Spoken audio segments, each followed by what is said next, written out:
Hey there, Guardians. I'm the Loot Doctor, and today we're diving into the world of Destiny 2. Over the years, we've seen this game go through a roller coaster of highs and lows, from the incredible expansions to a few that left us wanting. But amidst it all, one thing has remained consistent, and that's Bungie's resilience and dedication to this incredible community.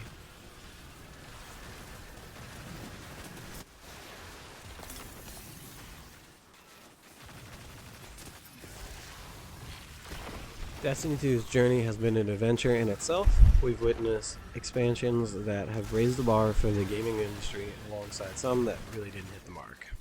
Through it all, the game has evolved, and Bungie's commitment to crafting a unique universe has never wavered.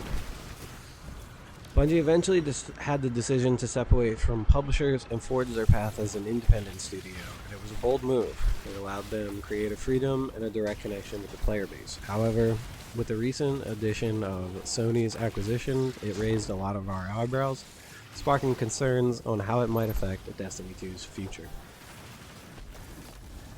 When Bungie cut ties with its publishers, it was a moment of liberation. The ability to steer Destiny 2's course based on community feedback was empowering.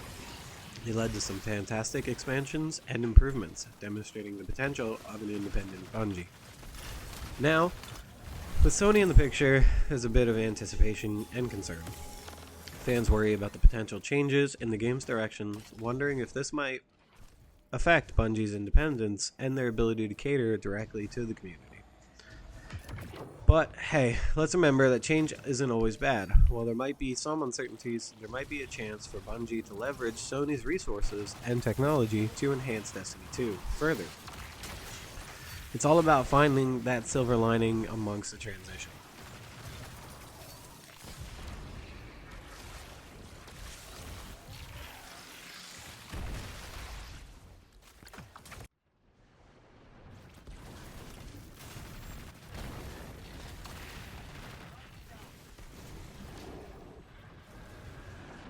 Lightfall, Destiny 2's latest expansion, unfortunately missed the mark for many Guardians, myself included. It felt like a struggle with a narrative that didn't live up to expectations and missed opportunities and just kind of left us wanting more.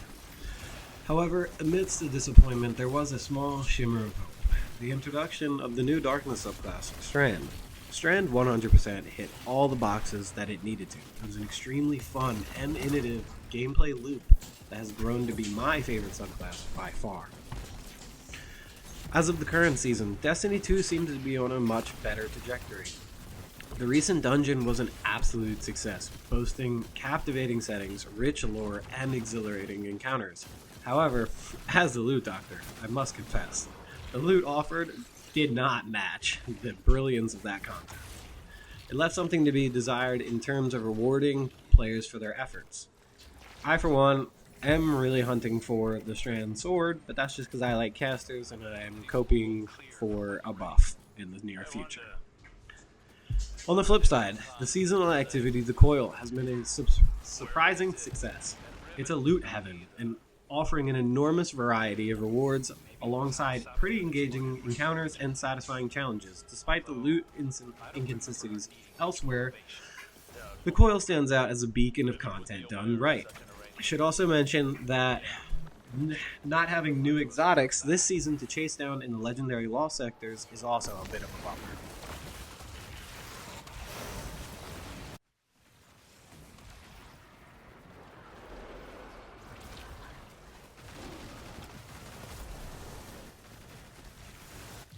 The gaming industry as a whole right now is sort of struggling with microtransactions, right?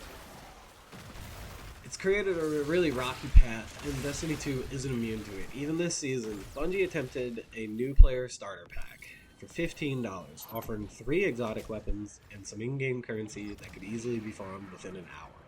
It was a literal piece of garbage, and I hope no new players got baited into trying to buy it. Furthermore, the Witcher crossover skins were undeniably fantastic. All of them look amazing, and they easily are semi-worth spending some money on, but not $20 a pop. $20 per skin per class is $60 total. These decisions have not been sitting well with the community, especially given the current state of worry and uncertainty. These practices don't help Bungie's case, especially when we are already pretty worried about the future. It's a stark example of how the gaming industry tries to capitalize on every possible opportunity for monetization, sometimes at the expense of the player and the goodwill. There is a legitimate concern if Bungie fails to meet revenue goals for the final shape. They did miss the Lightfall profit margin by 45%, which was a huge deal, and we'll get into that. But what would Sony do with its company and its major projects like Destiny and Marathon if Bungie doesn't meet the final shape profit margins? This uncertainty continues to add to the anxiety of the Destiny community about what the future holds. I firmly believe that the community holds significant power, but we need to be able to channel it effectively. It's essential to demonstrate our support to Bungie while also urging them to prioritize delivering a quality product. Perhaps a strategic move could involve Destiny 2 and Bungie focusing only on Destiny 2 and putting Marathon on a temporary hold and pushing back the release date of Marathon even further to a to-be-announced status, and doubling down on Destiny until they can stabilize it.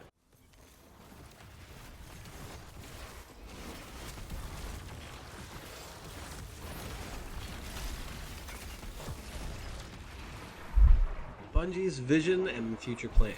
Bungie initially aimed for a February release of their upcoming expansion, The Final Shape. However, following the 45% profit goal miss of Lightfall, and with Sony's acquisition, an unavoidable layoffs occurred. Bungie lost over 100 developers of their roughly 1,200 total developers, and unfortunately, this led to a significant setback, pushing the Final Shape's release all the way to June of next year. This delay has left a cloud of concern hovering over the Destiny community, because now we have to deal with the second time in history where we have a 7-month-long season, where normally seasons only last 3 months long. 7-month-long season never sits well with the community. It's just going to continue to drop our numbers lower and lower, and then who knows how many people are actually going to be there for the Final Shape. And it's crazy because the Final Shape just isn't just another expansion. It's the culmination of Destiny 2's narrative arc. It's the crescendo, the climax, everything we've all been eagerly building towards, the big bad, our Thanos of the Destiny universe. However, the community now faces an extremely crucial question. What happens when we defeat the Witness? Will there be enough content to keep us engaged? This uncertainty has left a lot of Guardians wondering about the game's future post-expansion. Beyond expansion, Bungie has plans to introduce a new style of seasonal content called episodes. These episodes have the potential to reshape Destiny's ongoing narrative and their gameplay. However, there's a catch. Despite our anticipation, we're in the dark. We don't really have any information about these episodes. Besides, there's going to be 3 of them, and they're going to last longer than normal seasons, but we have no other information. We lack any concrete information about what the episodes entail, and that leaves us cautiously opportunistic, but wary.